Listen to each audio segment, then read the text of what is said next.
Hey, hello, workshop students. I got an email question, so I thought I'd make a little video for the person asking the question, plus anybody else who's interested. But it has to do with, I guess it's number 3 and 4 on the homework this week.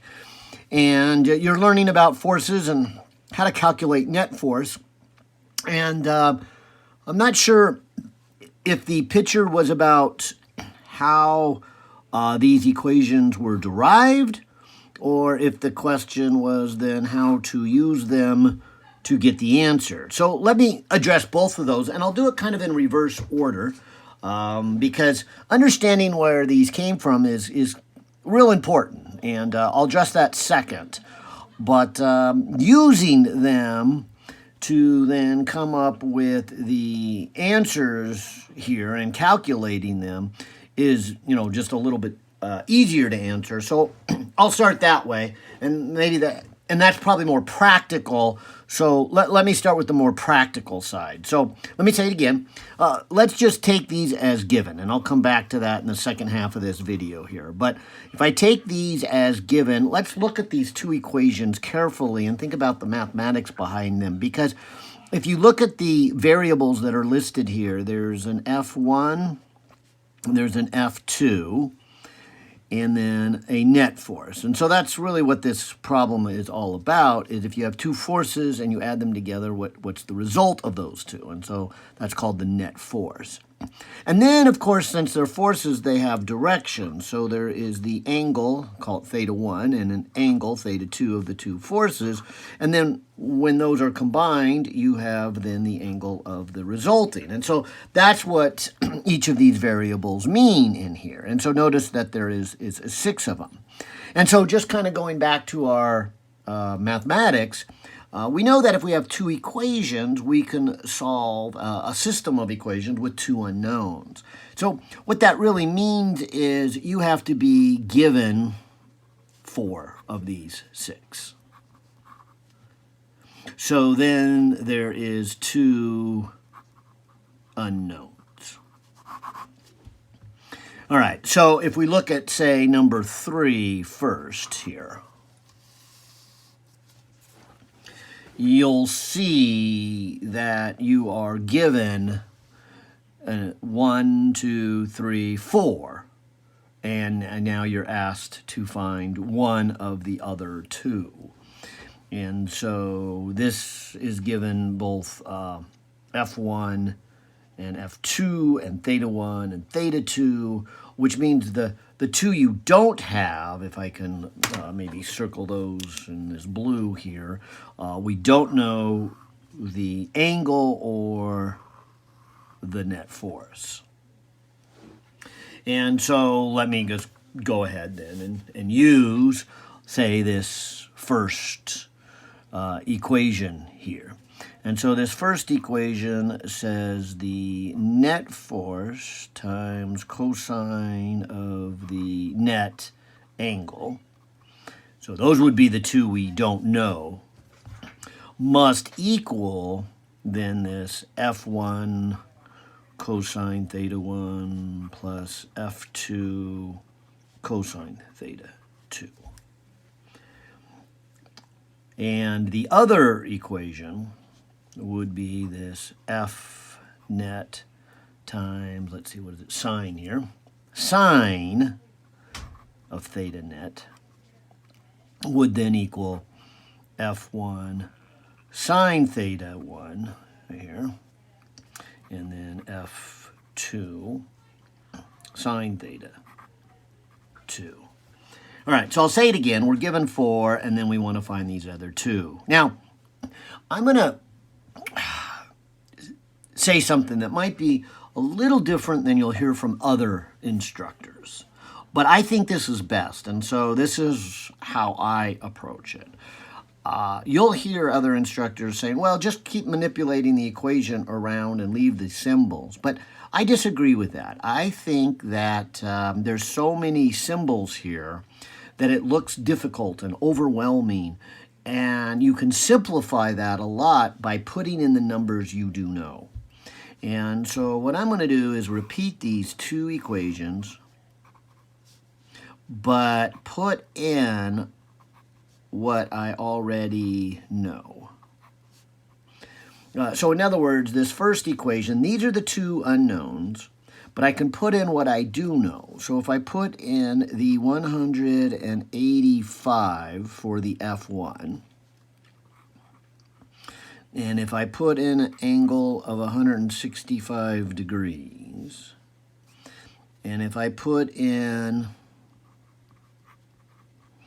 F2 as 345, and I put in the angle of 283, this just looks so much better because I can actually just put in my numbers in my calculator and all this just comes out to be one number and it doesn't look so overwhelming. And so I get this equation that I think is better and easier to work with and not looking so overwhelmed. So I'll say it again. Don't try to manipulate these around yet. Put in what you do know. And like I said, some instructors will take the opposite view, that you should manipulate them around and then put in your numbers at the end. But I disagree. And I said that a couple times, and I want to say it again because who's ever listening to this video, I think this goes a long, long way and really reduces complexity and stress and makes it so much better. So I'm going to say it again. You come to a homework problem like this. You take the equations that are given and you put in what is given, and you will have a set of equations that are still kind of difficult to solve. I'm not going to say it's going to make it easy, but it's going to make it a lot easier. That's what I really want to emphasize. All right, so let me go ahead here and grab my calculator, and let me just check if I'm in degrees. Okay, good, I am. And let me put it in this 185 times the cosine of 165 plus 345 times the cosine of 283 and hit enter. And so it looks like this comes out to be a negative 101.1. And I'm going to put a little box around it because I'll say it again. And maybe I should stop saying it. But it's so much easier when I'm just looking at this equation, which has the two unknowns, now that I've put in the four things I know. And so this is just much easier to look at, to deal with than this. That just looks hard. That looks easy. So let me take that same logic to the second equation. Whoops. Second equation down here. Okay, and let me write the first two because these are my unknowns. Okay. And then let me put in what is known. So there's the 185. There's the sine of 165. There's the 345. And there is the sine of 283.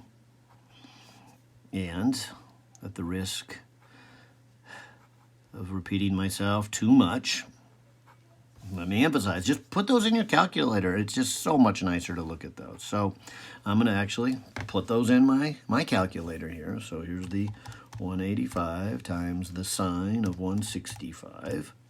Let me add it to 345 times the sine of 283. Close. Hit enter.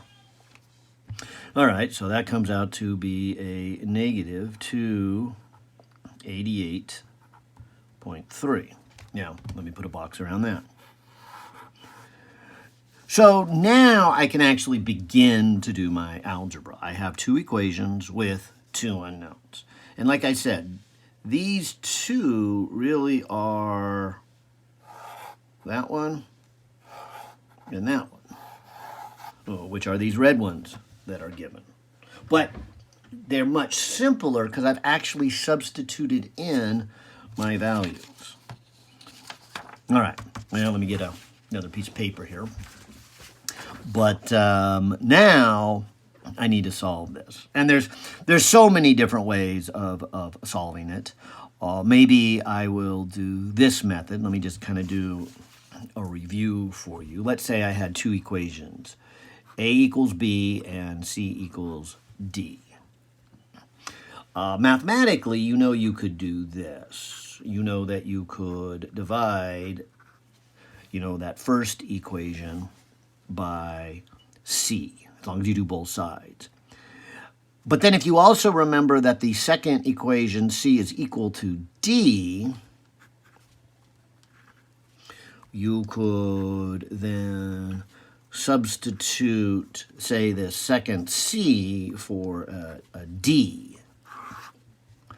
And so those are kind of two steps. And the reason I say that is if you kind of think of these two steps as being one step, aren't you really taking the first equation and then dividing it by the second equation? And that's what I want to do here. I want to take this, and I'll do the second equation first. So I will take the second equation,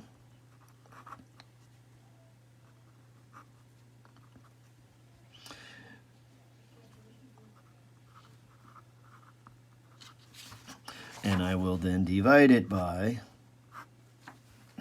the first equation. And like I said, this isn't the only way. There's a lot of ways to solve this. But I just see this one as being kind of the easy way to go because, again, I'm just going to divide. And here's my justification from my algebra class. I'm going to divide the second equation by the first equation. Because what's really nice about that is then I just get tangent of the net angle. And that variable goes away. And once I have that angle, I can come back and then put it into, say, this second equation, or this first one, doesn't matter, and get net force. And so I can find the two unknowns. In fact, maybe I should go back to the problem. Which one am I looking for? I'm looking for F net. So I don't really even need to find the angle. So again, maybe somebody would argue that maybe this is not a better approach because I'm wasting my time finding the angle. I don't need to do that. But I find it pretty straightforward. So I like this. So the two negatives will cancel off. And then I'll just go 288.3 and divide it by 100 and 1.1. And this then becomes 2.85. Okay.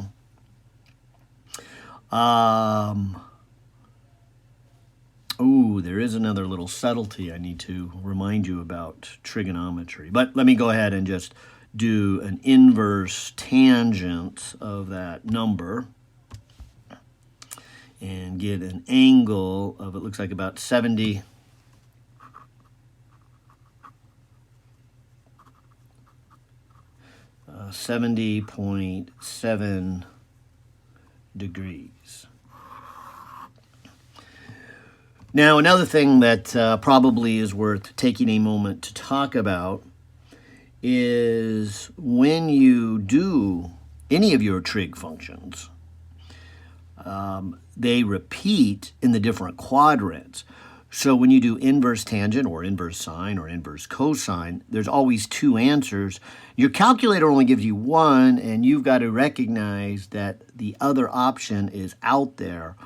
And that's easy to forget when we live in a day where we constantly just put things in our calculators. And let me explain here. If I, had a grid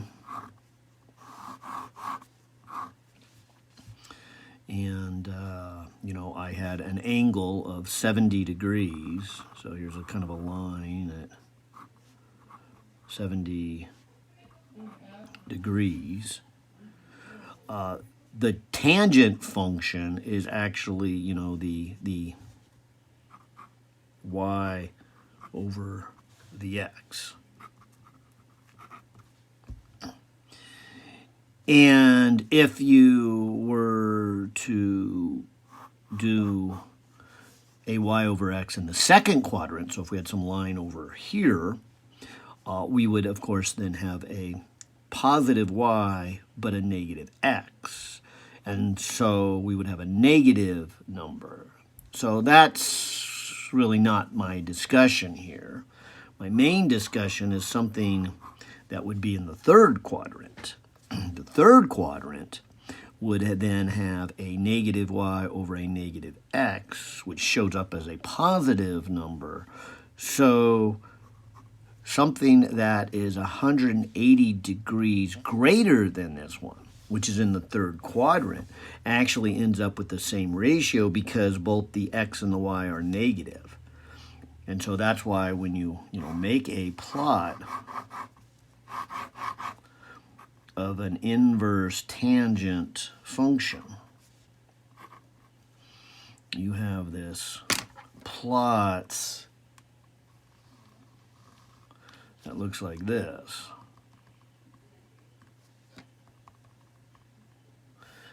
And I guess this is plus 90 degrees and this is minus 90 degrees.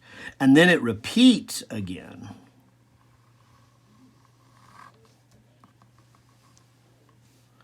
So this is 270 degrees. And so it repeats every 180 degrees. And again, that's right here because the first quadrant is the same as the third quadrant. If you go around, you're back to the first quadrant. So these would be answers in the first quadrant, positive. This would be, of course, also answers over here where you're in the third quadrant. And then this would be answers again where you go all the way around once and you're back to the first quadrant. So all of your trig functions have this periodic aspect to them. And let me not get bogged down in inverse sine or inverse cosine right now, but they too have that periodic nature. So keep in mind, whenever you do an inverse of your trig functions, there should always be two answers, even though your calculator always gives you just one. And so you need to think about it. Because, again, the tangent function repeats in the first and the third, or the second and the fourth. So if you ever get a negative number for the tangent, it could be in the second or the fourth quadrant. And if you get a positive number, like we have for this problem, it could be in the first and or the third. So I should really say that another option here is plus 180 degrees. So 7 and 8 makes, what, a 15? So this would be 250.7, okay? In fact, you can see that now on my calculator. If I go tangent of this 70.7, and if I go tangent, then, of 250.7, I get the same number. And so these trig functions are repeatable. All right. So I hope I didn't bore you with the math, a little math review here as well as a little math review there. But that's very helpful as we go through and we just try to solve the math here. So it could be either one of these. And so maybe it's worth pausing and figuring out which of those two it is. And there's a couple ways we can do that. I think I'll just do it by drawing a picture. So let's see, they're saying the first force is at an angle of 165. So if I come over here, that's 90, that's 180, 165 is about in this direction. I'll try to draw it somewhat to scale. So then if I add to it the second force, which notice is a lot bigger, not quite twice as big, but on my little diagram, maybe that's what I'll do, is I'll just kind of think about it as being roughly twice as big. And when I add it, I'll just kind of draw the second one, the start of the second one where the first one left off. So maybe in my mind, I'll put a little dotted line here. Okay. All right, now this angle is 283. Okay, now this is 90, 180, 270. So 83 is something like here. And I have to draw it twice as long. So maybe it finishes right here. And that's where it becomes very helpful, because now when I draw the result, and so the result is a drawing from the beginning of the first to the end of the second, I can see that I'm in the third quadrant. And in fact, now that I did all this math, maybe now I understand more why I got the question. I bet I did get a question, not so much where did these come from, which I said I would work those out. And I still will at the end of this first video, just going through the math. But I think now I'm beginning to see that I bet a lot of you, where'd that first page go, might have just done your trig and used your calculator and got this number and used it, and of course then got it wrong because you didn't decipher between whether it is this one or that one. Although, now that I say all that, maybe that's kind of error. No, I guess that would be relevant, because well, you'll see why. It'll make a difference which one we use. All right, but so far all I've gotten was the angle. Okay. So I think I've pinned it down to the angle has to be the 250.7 from this picture. The 70 would be going this direction. So that'd be an angle of about 70.7 degrees. And then 180 is this one. So it's the 250 that I want. So keeping that in mind, we can come back over here and finish this by coming down and using this original equation or this original equation, but I'll just use this first one and saying the force net times cosine, and it's going to be cosine, and here's the one important one, 250.7 has to equal then my negative 101.1. And so force net then would be this one divided by that cosine. So if I take my negative 101.1 and divide it by my cosine of 250.7, I get and I'll call it a 306. So I think that should be the right answer. It doesn't list what the right answer is, so I hope I did it right. But I got 306 here, okay? And then, of course, had I used the wrong angle here of 70, watch what happens. So if I use a negative 101.1, and I divide it by cosine of 70.7, I get the same magnitude, but the wrong sign. And I'm sure the computer will knock it off. And in fact, if you kind of recognize that the way this was derived in terms of net forces of magnitude, you could kind of justify not worrying about which angle it is and just say my answer has to be positive, and so if I get a negative, I just ignore it and put it in there. That would work too, but that's probably not the best way to go down. All right, well, if that helped, that's the answer for number 3, if you will. Let's do that same logic for number 4.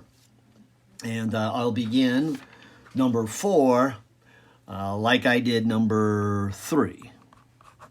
And that is, I think your best bet is to, take these equations that were worked out for you, recognize that there's 6 variables in them, recognize that your information given to you is going to give you 4 of them, and put those in and actually change them to numbers, and then you'll have 2 sets of equations that have 2 unknowns. And in this case, it looks like my unknown would be F1 and F net.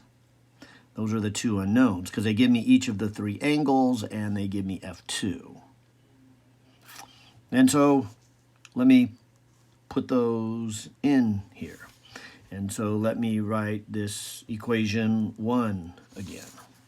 So I'm going to put in net force and then cosine. And here's where I highly recommend. Put in your numbers. So this is 247 degrees equals then F1. Okay, we only don't know that number, F1.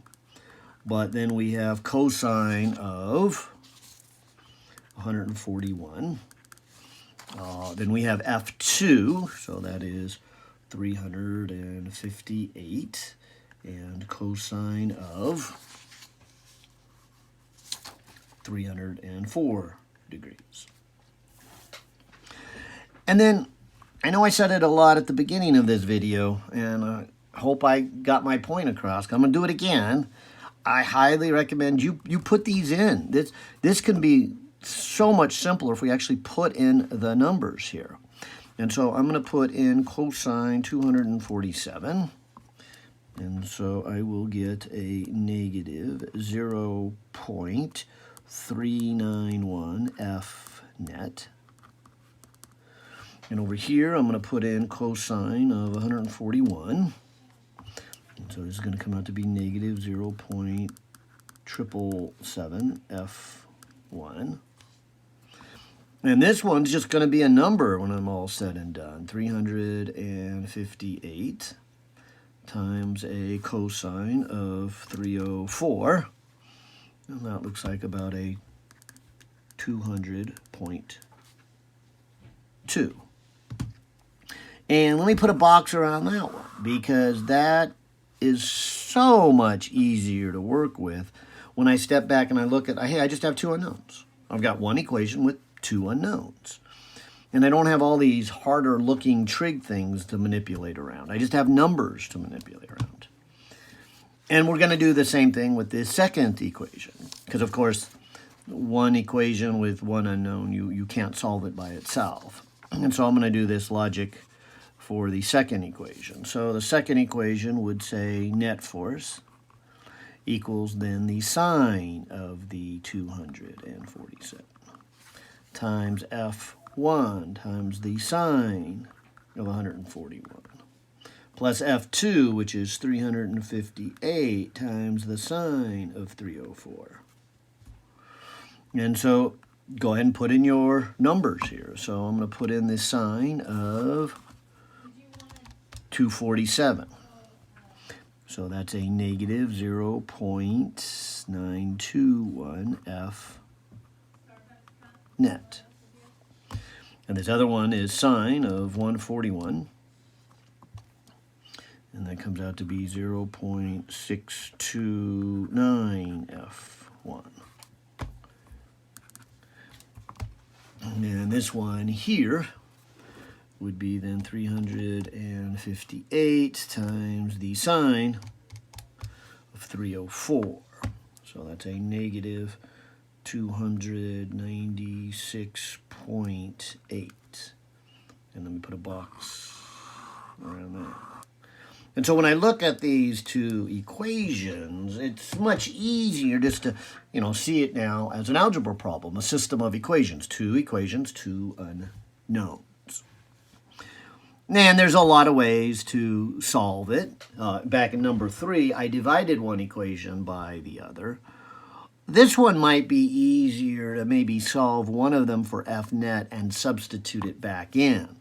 So instead of dividing the 2 equations, let me just do kind of the I'll call it old-fashioned, probably the method you learned first, and the easiest one I think to comprehend is just solve one equation for one of the variables and put it back into the other one. So I'm working here with number 2, so why don't I do this with number 2.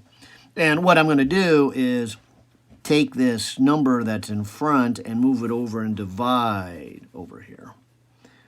So this would be 0.629 F1. And if you be okay with you, I'll just take the plus and the minus and make it a minus, and that's a 296. And then I'm going to divide it by, but I'm also going to separate it into its 2 pieces.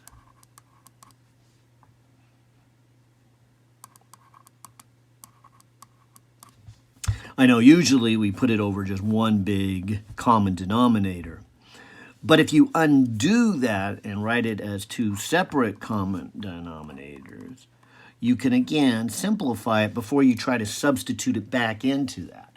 And that kind of fits my theme I've been saying for the last half hour, that, simplify things as much as you can. That's why putting in the numbers you have really simplifies it and makes the algebra much easier.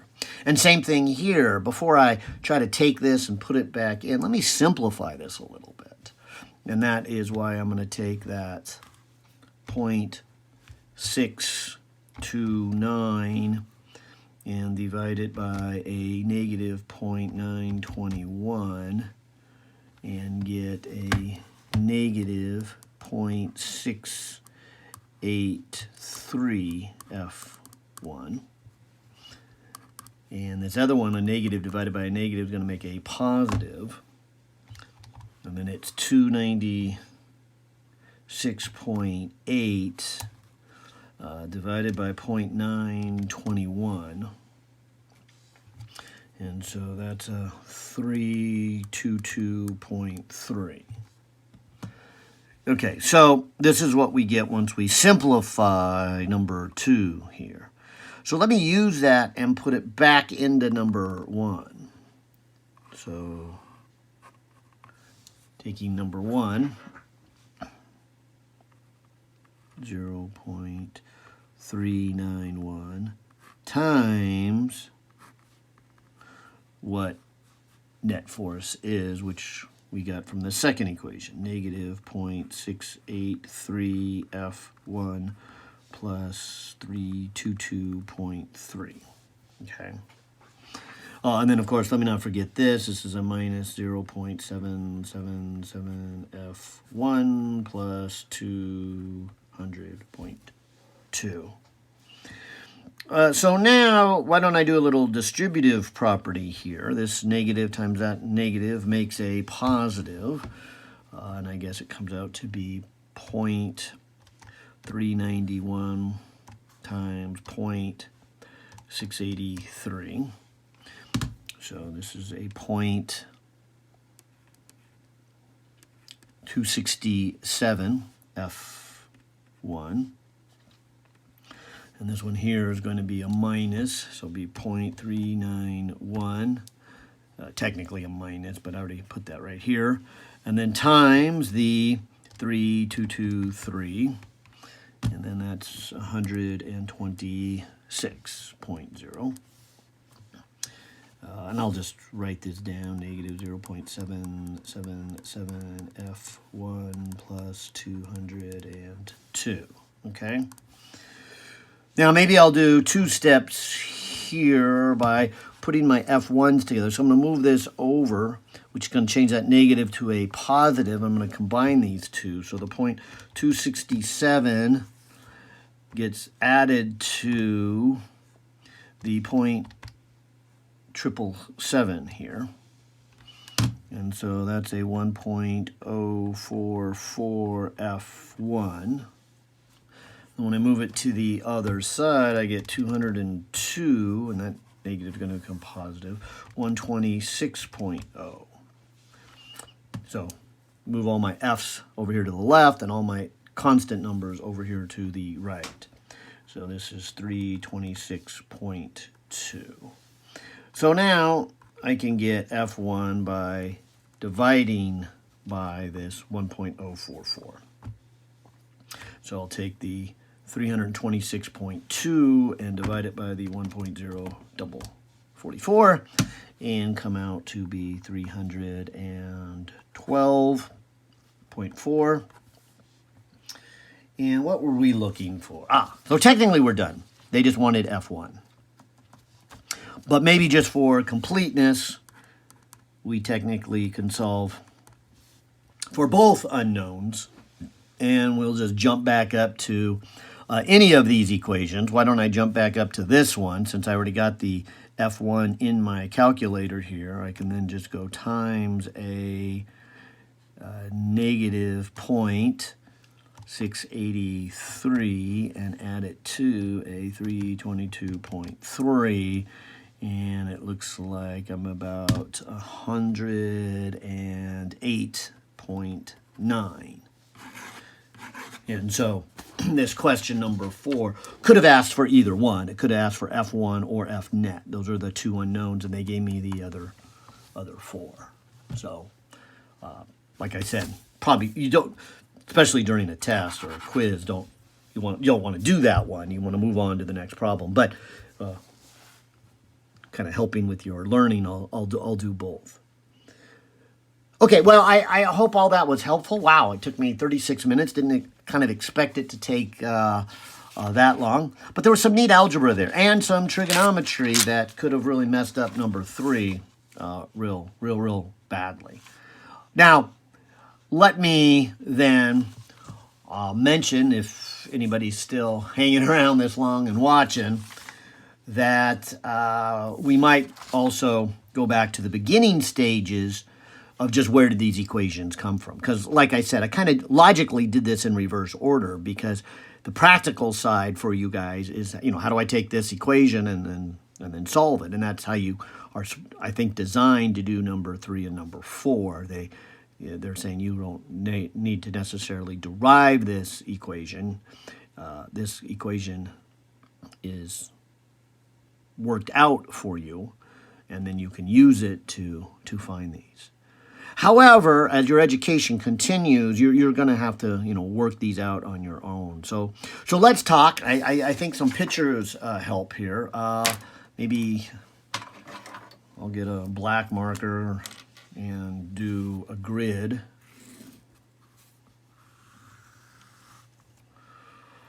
And then maybe I'll use my red one here to represent the first vector. So if I call this vector F1, see it's at some angle theta 1.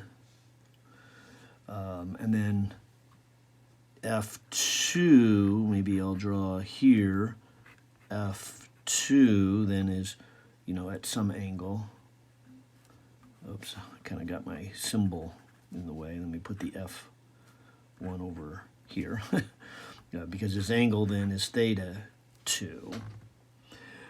Because what's supposed to look like the result, which I guess maybe I'll do in blue here, is a drawing that is from the beginning of the first one to the end of the second one, and this is referred to then as the net force.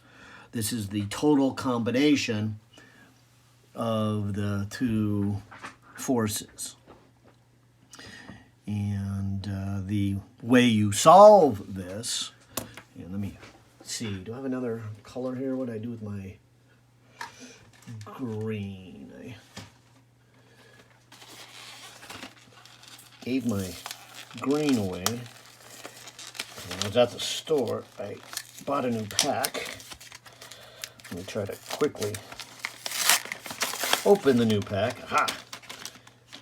Get a green one here. Good. Let's see. I take the little rubber piece off. There. And then the idea here is I'm hoping you can visually see that this first force has a certain distance in the x direction. So let me call it Fx1. And this second one has a certain amount in the x direction. And it's these two x pieces that need to be combined together in order to figure out how far the net one goes in the x direction. And the x direction only. In fact, now that I opened this pack, let me grab a purple one here and see how that one works.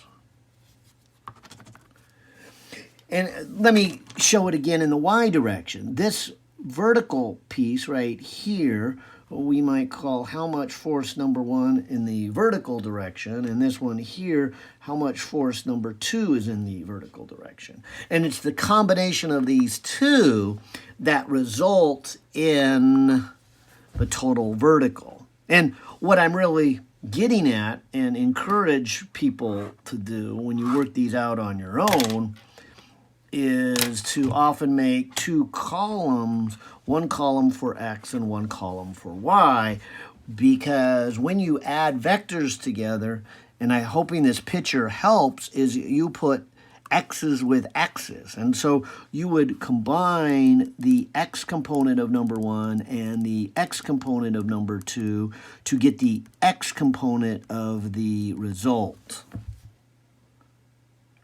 And so x's go with x's. We never add y's with x's. We don't mix those together. That's why I like to make two columns. And I can say the same thing here, that the force of number 1 in the y direction and the force of number 2 in the y direction, when you combine those together, you get the y component of the net force. And you can kind of see then we're getting close to this equation, because I have the net force in the x direction, that's this one, and the net force in the y direction, that's that one. And so if you, again, come back to this picture, the x component is what you get from a cosine. And you can kind of see that if you make a triangle out of this. If you think about cosine of theta 1, it would be the adjacent piece, which I'm calling fx1, over the hypotenuse, which is f1. And then if you move f1 to the other side, you get f1 cosine theta 1 is fx1. Or put another way, what you probably remember from your trig class is you get the x component by using the cosine function. So I can replace this right here with f1 cosine theta 1. And that exact same logic would apply to the triangle that's made out of number 2. And if this is angle number 2, in your trig class, you might have just wrote it this way, cosine of theta 2, and then you would say, oh, well, that would be the x component of number 2 over the whole hypotenuse. And then you would have moved it to the other side and gone, it's f2 cosine theta 2 equals the x component. And for this class, I'm going to just say you could probably just jump right there. You don't have to do this piece or this piece. You can just recognize that if you want the x component, you take your force and you multiply by cosine of the angle. If you want the y component, we're going to do sine, but we haven't got that far. But this would then be the same logic, that we want the x component of number 2, and so we just multiply by cosine. So this right here would be f2 cosine theta 2. See, and that's where this came from, right there. So f1 cosine theta 1 plus f2 cosine theta 2, this is really the x component of number 1, and this is really the x component of number 2. And so that's all this equation is doing. It's saying let's combine the two x components to get the net x component. See, and that's what that is. See, net force times the cosine. So this would be net force times cosine of the net angle. Yay! And so that's the logic behind where did this first equation come from. And the same thing applies in the y direction, but notice we will be using the sine function instead of the cosine function, because it's the sine functions that give us the y's. So in other words, right here, to get the y component of number 1, I would just take force of number 1 times the sine of the angle of number 1. And then likewise, to get the y component of number 2, I would take the force of number 2, multiply by the sine of number 2. And then maybe giving myself a little more space, the y component of the net would just be the net force times the sine of the net. And so this right here is exactly what this equation 2 is trying to represent. So again, that's where those came from. And that didn't take too long. Maybe I should have started there. But I like that I jumped into the more practical side and said, hey, let's just take those as given and let's try to solve for the unknown. And I'll say it one last time, to make these problems a little bit easier to do and the algebra a lot less difficult, substitute in the values that are given. And all these things that look hard then just become a number. And it's much nicer to look at a number like negative 101 than it is to look at something like f cosine theta 1, f cosine theta 2. It's even nice to, make it a number, and so I don't have to look at cosine 165. Just put those into your calculator. All right, well, I hope that was helpful for some of you. Take care.